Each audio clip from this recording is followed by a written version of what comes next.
ഇങ്ങനെ പോയാൽ ഓരോ വീടിൻ്റെയും സെപ്റ്റിക് ടാങ്കിൻ്റെ കവാടത്തിൽ മീറ്റർ വയ്ക്കുന്ന കാലം വിദൂരമല്ല.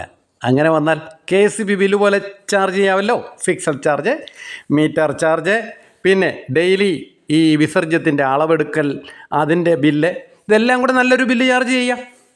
ചാർജ് ചെയ്തേ മതിയാവും. കാരണം പുതിയ കാറുകൾ, ഇനി ചില അടിമകൾ പറയുന്ന ഒരു ജെറ്റൂടെ വേണമെന്ന്. അപ്പം ഇങ്ങനെയൊക്കെയുള്ള കാര്യങ്ങൾ വന്നു കഴിഞ്ഞാൽ കടമെടുക്കാതെ നമ്മൾ സ്വന്തമായി 10 പൈസ വരുമാനം ഉണ്ടാക്കുന്നില്ലല്ലോ. അപ്പോൾ കടമെടുത്തിട്ട് അതിൻ്റെ പലിശയെ അടയ്ക്കണം. നമ്മൾ കിഫ്ബിക്ക് മസാല ബോണ്ട് ഇറക്കിയ പോലെ ആ മസാല ബോണ്ട് വഴി വാങ്ങിയ കടം 2150 കോടി 5 വർഷം കൊണ്ട് മുതലും പലിശയും അടച്ചു തീർത്തു. ആ പലിശ മാത്രം എത്രയാണെന്നറിയാമോ? 1045 കോടി 44 ലക്ഷം. കേരളത്തിലെ ബ്ലേഡ് കമ്പനികളെ ഇനി നിങ്ങൾ അപമാനിക്കരുത്.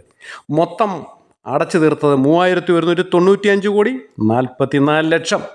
ഇന്ത്യയിലെ ബാങ്കുകൾ 5.5% മുതൽ 6% വരെ പലിശയ്ക്ക് പണം കടം കൊടുക്കുന്ന സാഹചര്യത്തിലാണ് ലണ്ടനിൽ പോയി മണിയടിച്ചത്. അത് 9.25% പലിശയ്ക്ക്.